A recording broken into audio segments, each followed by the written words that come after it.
अस्सलामुअलैकुम नाज़रीन, आप देख रहे हैं सियासत टीवी और प्राइम टाइम न्यूज़ बुलेटिन में आप सभी का खैर मकदम है। मैं हूं नाज़िमा। सबसे पहले नज़र डालते हैं हेडलाइंस पर। अमेरिका से बातचीत आगे बढ़ी मगर मुआहदा अभी काफी दूर। ईरानी मुज़ाकिरात कार का बयान, कहा जंग दोबारा शुरू की गई, आलमी जंग में होगी तब्दील। लेबनान में जंगबंदी की खिलाफ वर्जियां जारी। इसराइल ने जनूबी लेबनान के कई इलाकों को बनाया निशाना। एंटोनियो गुतेरेस ने जंगबंदी की खिलाफ वर्जी की मजम्मत। ईरान का अमरीकी नाकाबंदी जारी रहने तक आबना हुर्मुज बंद रखने का इंतबाह। मगरबी एशिया में एक बार फिर बढ़ी कशीदगी। ख़वातीन के रिजर्वेशन के नाम पर मोदी बहा रहे हैं मगरमच्छ के आंसू। कांग्रेस का इल्जाम, बीजेपी की साजिशों के खिलाफ किया जबरदस्त एहतजाज। मोदी का कौम के नाम खिताब, ज़ाब्ता अखलाक की खिलाफ वर्जी। पीपीआई लीडर ने इलेक्शन कमीशन को लिखा खत। दीगर कायदीन ने भी मोदी पर की तनकीद। मणिपुर में ख़वातीन का एहतजाज हुआ तशद्दुद में तब्दील। पुलिस की शलबारी, कई जख्मी। मणिपुर में 5 रोज़ा बंद का ऐलान, कई इलाकों में कर्फ्यू नाफिज। तेलंगाना में क़यामत खेज गर्मी, लू लगने से 4 अफराद की मौत। अजला में किसान और जानवर शिद्दत गर्मी से बेहाल। आज शहर के कुछ इलाकों में जबरदस्त बारिश, लोगों ने गर्मी से ली राहत की सांस। मच्छरों से बचने सिक्योरिटी गार्ड का मच्छरदानी का इस्तेमाल। शहर में मच्छरों की तादाद में इजाफे से शहरी परेशान। हैदराबाद में एमएमटीएस का मुफ्त सफर 2 जून से हो सकता है शुरू। वजीर आला ने मंसूबे को दी मंजूरी।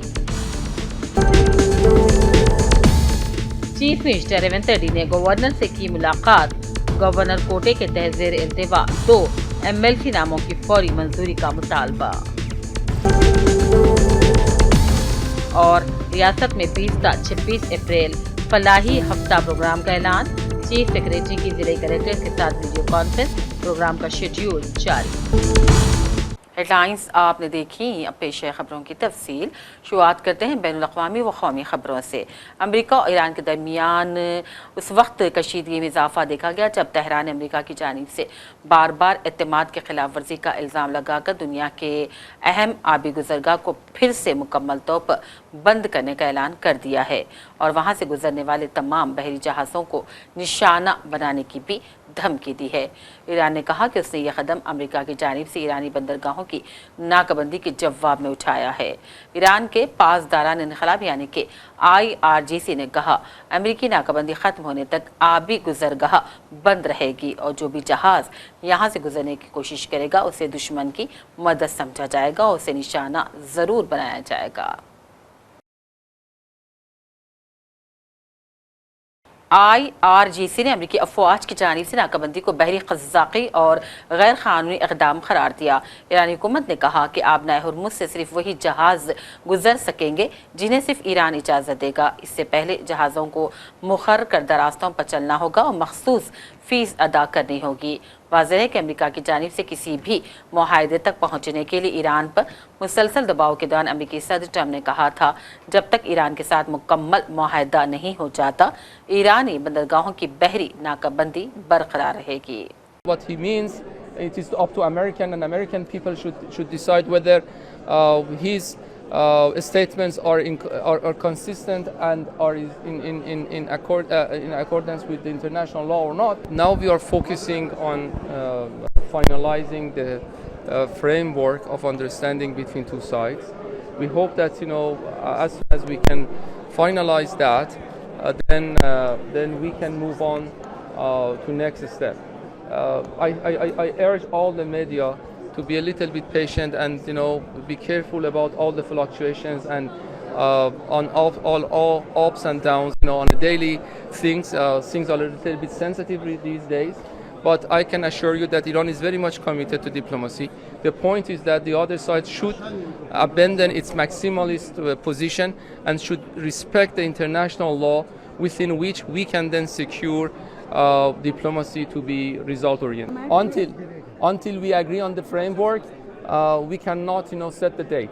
As soon as we agree, there was significant, actually progress made, but then this maximalist approach by the other side, trying to make Iran an exception in international law, prevented us to reach an agreement. I have to be very crystal clear that Iran would not accept to be an exception from the international law. Anything that we are going to be committed, we are going to commit within these international regulations. After the ceasefire in Lebanon accepted, based on the terms and conditions of the ceasefire, we announced that safe passage of commercial vessels with coordination of our authorities, maritime authorities, is possible. Then the other side, American side, tried to sabotage that by saying that it is open except for Iranians. So that was the reason that we said that if you are going to violate the ceasefire terms and conditions. ईरानी सदर Masood Pezeshkian ने कहा, हम किसी मुल्क पर हमला करने का इरादा नहीं रखते, हम अपने दिफा का कानूनी और जायज़ इस्तेमाल कर रहे हैं। सदर मसूद पेज़ेश्कियान ने कहा कि हमारा बुनियादी मौक़िफ़ ख़ित्ते में अमन, इस्तेहकाम और सलामती के तहफ़्फ़ुज़ पर मबनी है। हम जंग को बढ़ाना नहीं चाहते। उन्होंने कहा, ना ही हमने कोई जंगे या तनाज़ात शुरू किए, हम किसी मुल्क पर हमला करने का इरादा नहीं रखते, हम अपने दिफा का कानूनी और जायज़ इस्तेमाल कर रहे हैं।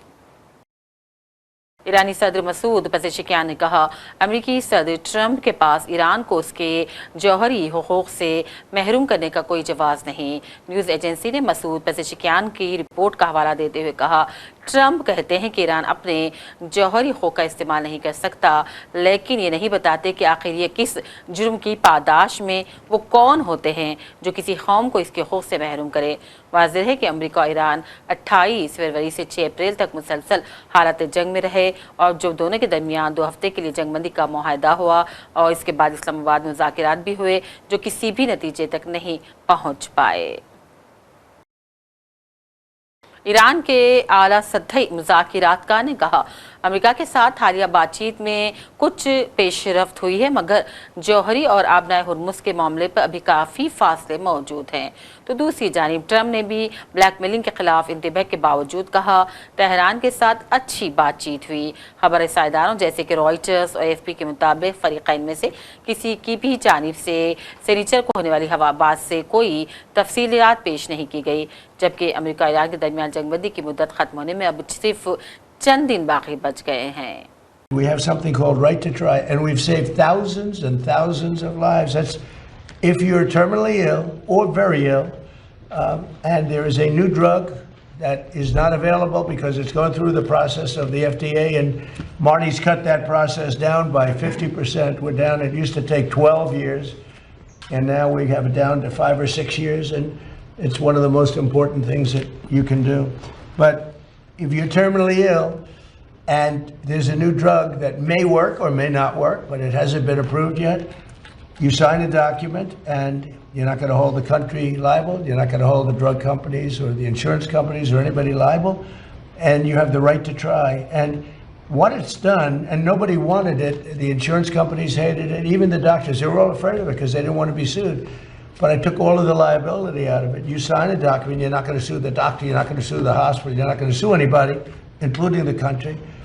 And everybody signs it like immediately. And we have tens of thousands of people on this, and we've saved thousands and thousands of lives. And what it has done, we never thought of it so much as, but what it has done is in some cases these drugs are working so good, it literally cures people that were terminally ill.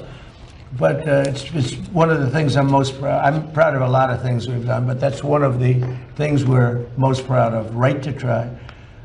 But I've always believed in ensuring that the American patients have access to breakthrough treatments and therapies with love for our veterans. And I have real love for our veterans. I was with a group yesterday. It's incredible what they've gone through. And care for American patients. Today's order will ensure that people suffering from debilitating symptoms might finally have a chance to reclaim their lives and lead a happier life. You know, just lead a happier life. They've been through so much. So I'd like to ask Secretary Kennedy to say a few words, followed by Commissioner McCary, Marcus Luttrell, Joe Rogan, and anybody in the group that would like to speak. You're tremendous people. I know many of you, and you're really highly respected people. And the Luttrell family is well represented, but I don't mind having both Luttrells. Both Luttrells can say a few words, okay? Great people. And so, Bobby, do you want to start it off, please? Thank you, Mr. Thank you President. so much. Good morning, and thanks to the leadership of President Trump for making this historic day possible. Under the executive order, HHS will accelerate research, approval, and access to new mental health treatments, including psychedelic therapies such as Ibogaine. We're taking this decisive step to confront one of the most urgent public health challenges facing our nation, the mental health crisis. More than 14 million Americans live with serious mental illness, and 1 in 4 adults. ईरानी फौज के brigadier general Mohammad रजा ने कहा, Iran पर मुसल्लत जंग दोबारा शुरू की गई तो ये आलमी जंग में तब्दील हो जाएगी। अपने एक बयान में मोहम्मद रजा ने कहा, अमेरिका किसी सूरत ईरान की मिसाइल बनाने की सलाहियतों को रोक नहीं सकता। उन्होंने अमेरिका को खबरदार किया और कहा, ईरान पर मुसल्लत जंग दोबारा शुरू की गई तो इस बार ये आलमी जंग में तब्दील हो जाएगी और जारिया माह तैयार करदा मिसाइलों से जवाब दिया जाएगा। इसराइली फौज की जानिब से लेबनान जंगबंदी की मुसलसल खिलाफ वर्जियां जारी हैं। अरब टीवी के मुताबिक जंगबंदी की खिलाफ वर्जी करते हुए इसराइली फौज ने जनूबी लेबनान के कई इलाकों को निशाना बनाया। इस हवाले से लेबनानी हुक्काम ने कहा, जंगबंदी से पहले इसराइली हमलों में 40,000 मकान तबाह हो गए हैं या उन्हें शदीद नुकसान पहुंचा। लेबनान पर इसराइली हमले में यूएन अमन मिशन का फ्रांसीसी फौजी भी मारा गया। उधर जनूबी लेबनान में झड़पों के दौरान एक इसराइली फौजी भी हलाक हो गया और 9 से ज़ायद जख्मी हो गए हैं। इसराइली फौजी ने कहा, जख्मी फौजियों में से एक की हालत नाजुक बताई जा रही है। और उधर अक़वाम मुत्तहिदा के सरबराह एंटोनियो गुतेरेस ने जंगबंदी के बावजूद इसराइल के लेबनान पर हमलों को तशवीशनाक व अफसोसनाक करार देते हुए फौरी हमले बंद करने का मुतालबा किया। और कांग्रेस ने कहा है कि बीजेपी हमेशा खवातीन को रिजर्वेशन देने के खिलाफ रही। यही वजह है कि इस बार इसने खातून के रिजर्वेशन की आड़ में हदबंदी यानी कि डिलिमिटेशन लाने की साजिश रची, जिसकी वजह से पार्लियामेंट में पेश की गई आईनी तरमीमी बिल फेल हो गया और बीजेपी को मुंह की खानी पड़ी। पार्टी ने कहा, बीजेपी शुरू से ही खवातीन को रिजर्वेशन देना नहीं चाहती थी और यह हमेशा खवातीन के रिजर्वेशन के खिलाफ थी। और यही वजह थी कि साबिक वज़ीर आज़म राजीव गांधी सन 1990 में खवातीन को रिजर्वेशन देने के लिए आईनी तरमीमी बिल लाए थे, तो बीजेपी ने इसकी मुखालिफत की थी और इस वजह से वो बिल पार्लियामेंट में मंजूर नहीं हो सका था। खवातीन तहफ़्फ़ुज़ात बिल के हवाले से मोदी की साजिशों के खिलाफ कांग्रेस ने मुल्क भर में एहतजाज का ऐलान किया। दिल्ली में कांग्रेस की खवातीन कारकुनान ने ज़बरदस्त एहतजाजी मुजाहिरा किया, मोदी हुकूमत को शदीद तनक़ीदों का निशाना बनाया। दिया महिला को 40 लाख में से 15 लाख महिलाएं पंच और सरपंच कांग्रेस की वजह से बनी है। हमारी कांग्रेस की अध्यक्ष महिला रही है। भाजपा आरएसएस में आज भी एक अध्यक्ष महिला नहीं दे पाए। हम लोग घरेलू हिंसा कानून, कन्या भ्रूण हत्या कानून, दहेज हत्या कानून, हम सब कानून लेकर आए, लेकिन आपने क्या किया? अपने बलात्कारी विधायक नेताओं को समर्थन देकर महिला वंदन करते हैं। शर्म आती है आपके मुंह से, ये बातें अच्छी नहीं लगती और आपसे उम्मीद भी नहीं की जा सकती थी। हम महिला आरक्षण कानून लागू करा कर रहेंगे। 543 सीटों में हम इस आरक्षण को 33% लागू करेंगे और 180 बहनें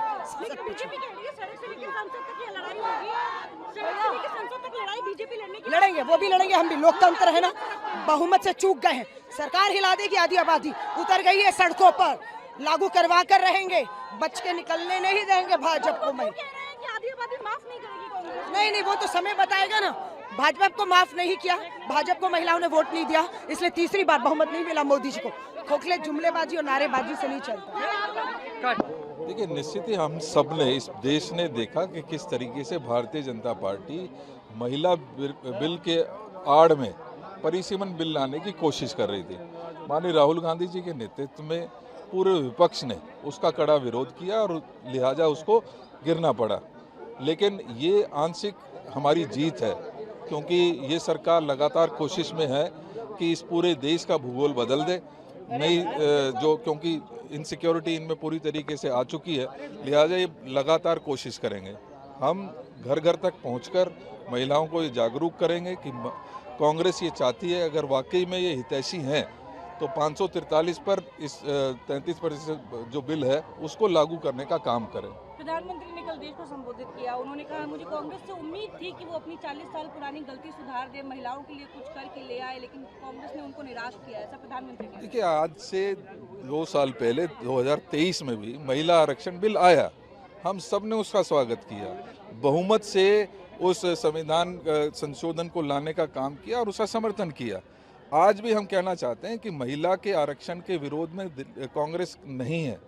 कांग्रेस इस बात का जरूर विरोध करती है कि महिला आरक्षण के को दिखावा करते हुए आप डिलिमिटेशन बिल अगर परस्यू करेंगे तो ये देश के लिए और ख़ासतौर पे ओबीसी जिसकी जनगणना में आने वाले समय में उसकी काउंटिंग होनी है। इस दौरान अखिलेश यादव ने भी मोदी और बीजेपी को तनकीद का निशाना बनाते हुए कहा, बीजेपी ने जानबूझकर इलेक्शन के माहौल में ये बिल लाया है, इसकी नीयत खवातीन को रिजर्वेशन देने की है नहीं है। मतलब लगभग 95% पीडीए समाज की सभी महिलाओं के खिलाफ था, क्योंकि इससे महिलाओं के बीच विभाजन करने की साजिश की जा रही थी। ये महिला को अधिकार देने की नहीं, बल्कि आज उनकी शक्ति को बांटकर बेहद कमजोर करने का, वह कल को उनके हक को छीनने की छद्म योजना थी। भाजपा के वैचारिक पूर्वजों ने आजादी से पहले देश को बांटने में अपनी भूमिका निभाई और फिर उनके संगी साथियों ने आजादी के बाद भी नफरत के नाम पर समाज के भाईचारे, अमन चैन को बांटने की कुटिल करतूत जारी रखी। और ये अभी नकारात्मक लोग अपनी नारी विरोधी सामंती सोच के कारण देश की आधी आबादी मतलब महिलाओं की ताकत बांटने और हमेशा के लिए दबाए रखने का षड्यंत्र कर रहे थे, जिससे कि आज की जागरूक नारी की विरोध की क्षमता बढ़ जाए, घट जाए, मिट जाए। ये बिल नहीं था,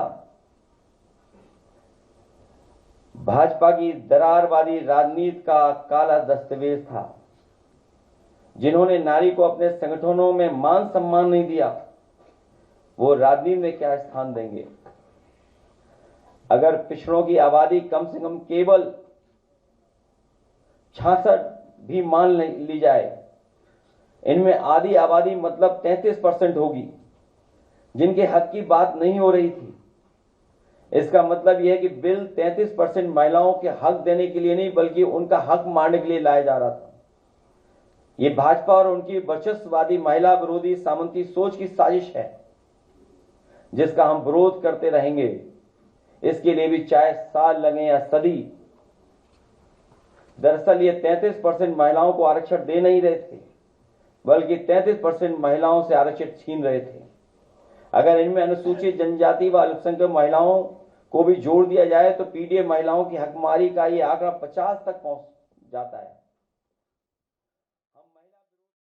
मणिपुर में गुज़िश्ता शब ख़वातीन का एहतजाज तशद्दुद में बदल गया। ये ख़वातीन हालिया हमलों में 2 बच्चों की अमवात के खिलाफ एहतजाज कर रही थी। इम्फाल में ख़वातीन के इस जुलूस के दौरान तशद्दुद के बाद लोगों को मुंतशिर करने के लिए पुलिस ने आंसू गैस के शल बरसाए और नाकाबंदी कर दी। हालात कशीदा मगर काबू में बताए जा रहे हैं। मणिपुर में आज 5 रोज़ा मुकम्मल बंद की वजह से मामूलाती ज़िंदगी पूरी तरह दरहम बरहम हो गए। वाज़ेह है कि बिष्णुपुर ज़िले के तिरंगाला ओबीसी में 7 अप्रैल को फायरिंग में 5 साल लड़के और 5 साल लड़की की मौत हो गई थी। इस मामले में हुकूमत की जानिब से मुनासिब कार्रवाई न किए जाने के खिलाफ ये बंद 25 अप्रैल तक नाफिज रहेगा। रॉकेट हमले में शदीद जख्मी हो गई इन बच्चों की मां को अस्पताल से छुट्टी मिल गई है, जबकि उनके वालिद भी घर लौट आए हैं। वाज़ेह है कि वालिद बॉर्डर सिक्योरिटी फोर्स के जवान हैं। इस मामले में सिक्योरिटी फोर्सेस ने अब तक 5 अस्कर पसंदों को गिरफ्तार कर लिया है और एनआई के सुपुर्द कर दिया। आज आरिपोग में बुजुर्ग शहरियों ने धरना दिया और बच्चों के कत्ल में मुलविस अफराद के खिलाफ सख्त कार्रवाई का मुतालबा किया। हुकूमत ने इम्फाल वेस्ट, इम्फाल ईस्ट, थोबल, कागचिंग और बिष्णुपुर में कुछ नरमी के साथ कर्फ्यू लगा दिया है। कल ही हुकूमत ने इंटरनेट से पाबंदी हटाई थी। वक्त हो चला एक ब्रेक का। अपनी परेशानियों को दूर करें। खुदा ने परेशानियों को दूर करने का अहम रास्ता जवाहरात यानी के पत्थरों की ताकत में रखा है। बिजनेस के मसले, जॉब नहीं मिल रहा है, दौलत नहीं आ रही है, बीमारियां पीछा नहीं छोड़ रही है, बच्चों के मसले, मियाँ बीवी के मसले, एक परेशानी जाती नहीं कि दूसरी आ जाती है। डॉक्टर निसार के 25 साल तजुर्बे और पत्थरों के महारत के जरिए परेशानियों का हल पाएं। राशि स्टोन्स इंडिया पर आएं और अपने प्रॉब्लम्स को दूर करवाएं और अपनी जिंदगी को असली जवाहरात की ताकत से बदलें। एक कॉल 99 9912041041 पर करें और कामयाबी हासिल करें। हमारा पता है Rashi stones India, the Leela hotel के पीछे, road number 3, Banjara Hills, Hyderabad. Break के बाद एक बार फिर आपका खैर मक़दम है और रुख करते हैं इलाकाई खबरों का। रियासत में शदीद गर्मी और तेज़ गर्म हवाओं लू ने अवाम की ज़िंदगी को मुतासिर करके रख दिया है, जहां दिन के दर्जात मामूल से कहीं ज़्यादा रिकॉर्ड किया जा रहा है।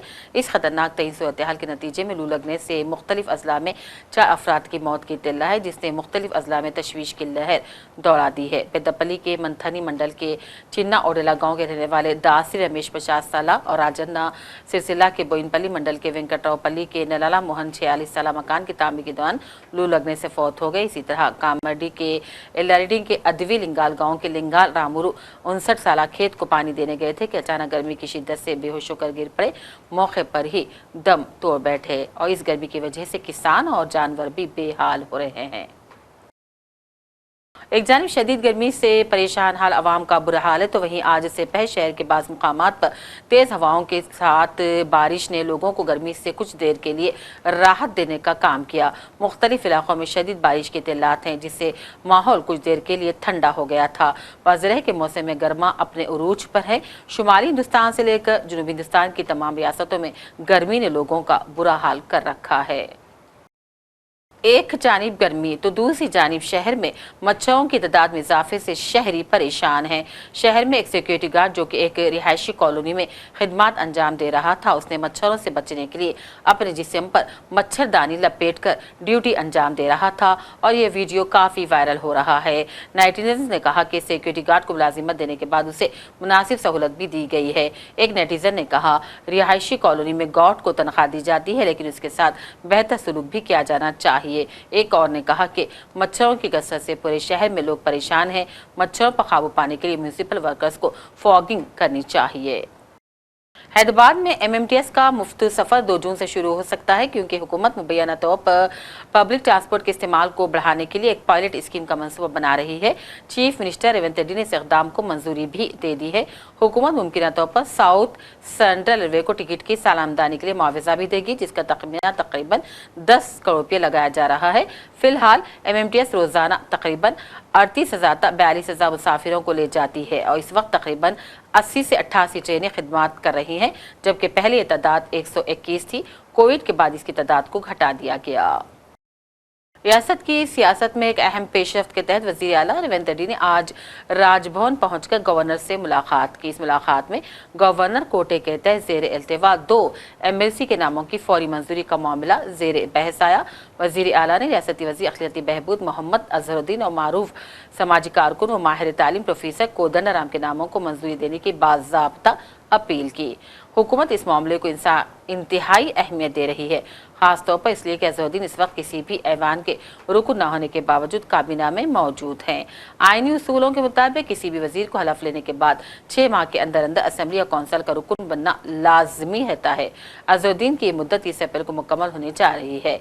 इससे पहले उन्हें MLC नामजद नहीं किया गया तो उन्हें अपने ओहदे से हाथ धोना पड़ सकता है।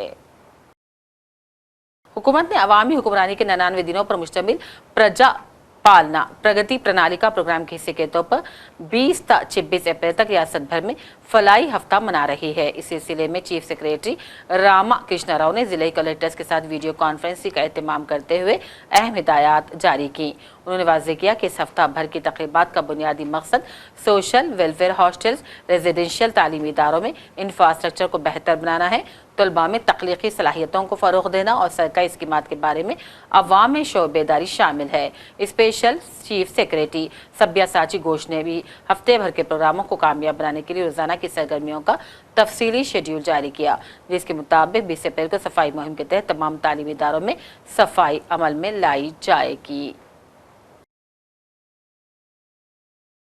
करीमनगर के MLA जी कमलाकर से रियासती साबिक वज़ीर T श्रीवास यादव ने उनके कैंप में मुलाकात की और तफसीली बातचीत की गई। वाज़ेह है कि कांग्रेस के सीनियर कायद जो कि अब बीआरएस में शामिल होने जा रहे हैं, जगतियाल में बीआरएस में उनकी शमूलियत की तैयारियां ज़ोरों शोर से जारी है। इसी सिलसिले में टी श्रीनिवास यादव करीमनगर भी पहुंचे और वहां मीडिया से खिताब किया। इस मौके पर टी श्रीनिवास यादव ने कहा कि कांग्रेस हुकूमत तमाम मुहाज़ों पर नाकाम साबित हो गई है, लेकिन बीआरएस हुकूमत ने अपने दौर में फलाही स्कीमात को मुतारिफ करवाया था और यही सबब है कि आज भी अवाम के दिलों में बीआरएस मौजूद है और लोग दर बदर फिरते हुए दोबारा बीआरएस में ही शामिल हो रहे हैं। उन्होंने इस मौके पर बीआरएस सरबराह केसीआर की तारीफ की और कहा कि लोग केसीआर के जलसों से खौफजदा हो रहे हैं। खासतौर पर उन्हें कांग्रेस को निशाना बनाया। ఇరిగేషన్ ప్రాజెక్టులు మీకు కాళేశ్వరం విషయంలో కానివ్వండి, కొండపోచమ్మ సాగర్ కానివ్వండి, రంగనాథ సాగర్ కానివ్వండి, మరి దీంతో పాటు ఎండిపోతున్నటువంటి పాలమూరు పెండింగ్ ప్రాజెక్టులు అని చెప్పి 35 సంవత్సరాల నుంచి కాంగ్రెస్ ప్రభుత్వం చెప్పినటువంటి ఆ పెండింగ్ ప్రాజెక్టులను రన్నింగ్ ప్రాజెక్టులు చేసినటువంటి గొప్ప నాయకుడు. మేము అప్పు చేస్తే దాని మీద ఖర్చు పెట్టినాం. కరోనా వైరస్ వస్తే రాష్ట్రానికి ₹1 కూడా రెవెన్యూ రానప్పుడు కూడా రైతాంగానికి రైతు బంధు కానివ్వండి, రైతు బీమా కానివ్వండి, మరి ఉద్యోగస్తుల శాలరీస్ కానివ్వండి, పెన్షన్లు కానివ్వండి, ఏ రోజు కూడా ఆపినటువంటి దాఖలాలు లేవు. మరి ఈరోజు 3,50,000 కోట్ల రూపాయలు అప్పు చేశారు కదా మీరు. మీ ప్రభుత్వం వచ్చిన తర్వాత ఏదన్నా ఒక్క ప్రాజెక్టు కానివ్వండి చేసినరా చెప్పవలసినటువంటి అవసరం ఉంది. ఒకప్పుడు ఈ కరీంనగర్ ఎట్లుండే, ఈ కరీంనగర్ టీఆర్ఎస్ ప్రభుత్వం వచ్చిన తర్వాత ఎంత అద్భుతంగా డెవలప్మెంట్ జరిగింది. కేబుల్ బ్రిడ్జ్ విషయంలో కానివ్వండి, మానేరు డ్యామ్ విషయంలో కానివ్వండి, లేకపోతే ఇక్కడ ఉన్నటువంటి డ్రైనేజ్ వ్యవస్థ, రోడ్ కనెక్టివిటీ మరి ఎంత అద్భుతంగా జరిగిందో మన అందరికీ తెలుసు. ఈ 2.5 సంవత్సరాలలో కేంద్ర రాష్ట్ర ప్రభుత్వాలు ఏ ఒక్క కార్యక్రమం కరీంనగర్ పట్టణానికి मिलत फंड व इदारा सियासत के जेर एहतमाम रिश्तों का खुसूसी programme Royal Regency Garden Asif Nagar Mehdipatnam पर आज मुनक़िद किया गया था। 149वां दूबदू प्रोग्राम में नौजवान लड़के लड़कियों के वालिदैन और सरपरस्तों की कसीर तादाद ने शिरकत की और यहाँ तमाम रिश्ते मौजूद थे। तालीम हो या बिजनेस, बैरून ममालिक में मौजूद हैदराबादियों के रिश्ते यहाँ मौजूद थे। इंतज़ामिया की जानिब से वालिदैन और सरपरस्तों की रहनुमाई के लिए बेहतरीन इंतजाम किए गए थे। और जनाब ज़ाहिद अली खान साहब और जनाब ज़हीरुद्दीन अली खान साहब और उनके रुख्सार ने मिलकर इस प्रोग्राम को उन्होंने शुरू किया। इसके ये गर्द ये है कि मुस्लिम माशरे में जो मसाइल हैं, ख़ासतौर पर शादी ब्याह के मसाइल, जहेज के मसाइल, बेजा इसराफ और वलीमे की तकरीब हो या निकाह की तकरीब हो, इसमें गैर इस्लामी तौर तरीके से लाखों रुपए खर्च किए जा रहे हैं, उसका उन्होंने एहसास किया और इन मसाइल को दूर करने के लिए ये जो सिस्टम है दूबदू का, उन्होंने इसको मुतारुफ किया, लागू किया। अल्हम्दुलिल्लाह अल्लाह के फज़ल करम से इस सिस्टम से बहुत से फ़ायदे मिल्लत इस्लामिया को हो रहे हैं और लगभग 14-15 हज़ार रिश्ते बगैर लेन देन के तय पाए हैं और जोड़े भी कामयाब से हमकिनार हो रहे हैं। और ये सिस्टम बगैर किसी माली मफाद के है, लिहाजा आप लोगों से गुजारिश है कि ये सिस्टम से कादिर का आप इस्तेफादा करें। हजरात, आप जानते हैं कि आज मुस्लिम माशरे में शादी के नाम पर क्या हो रहा है। हालांकि शादी एक मुक़द्दस पेशा है, एक मजहबी शोबा है, लेकिन हम इसको आखिर में लाइन्स पर डालते हैं एक और नजर। अमेरिका से बातचीत आगे बढ़ी मगर मुआहदा अभी काफी दूर। ईरानी मुज़ाकिरातकार का बयान, कहा जंग दोबारा शुरू की गई, आलमी जंग में होगी तब्दील। लेबनान में जंगबंदी की खिलाफ वर्जियां जारी। इसराइल ने जनूबी लेबनान के कई इलाकों को बनाया निशाना। एंटोनियो गुतेरेस ने जंगबंदी की खिलाफ वर्जी की मजम्मत। ईरान का अमरीकी नाकाबंदी जारी रहने तक आबना हुर्मुज़ बंद रखने का इंतबाह। मगरबी एशिया में एक बार फिर बढ़ी कशीदगी।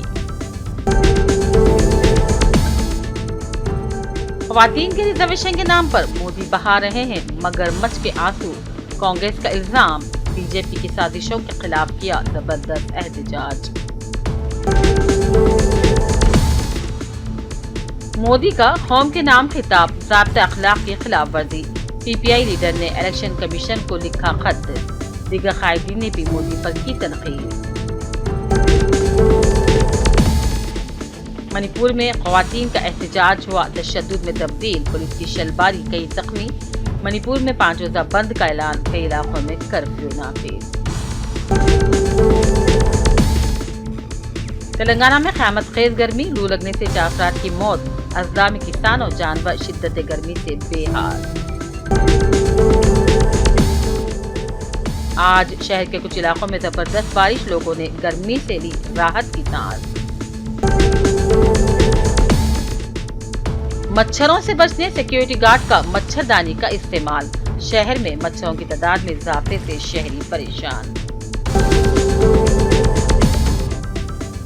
हैदराबाद में MMTS का मुफ्त सफर 2 जून से हो सकता है शुरू। वजीर आला ने मंसूबे को दी मंजूरी। चीफ मिनिस्टर रेवंत रेड्डी ने गवर्नर से की मुलाकात। गवर्नर कोटे के तहत ज़ेर इल्तिवा 2 MLC नामों की फौरी मंजूरी का मुतालबा। और रियासत में 20 से 26 अप्रैल फलाही हफ्ता प्रोग्राम का ऐलान। चीफ सेक्रेटरी की जिले कलेक्टर के साथ वीडियो कॉन्फ्रेंस, प्रोग्राम का शेड्यूल जारी। इसी के साथ प्राइम टाइम बुलेटिन का सिलसिला अब यहीं अख्ताम को पहुंच चुका है। पूरी टीम के साथ दीजिए इजाजत। देखते रहिए सियासत TV। अल्लाह हाफिज।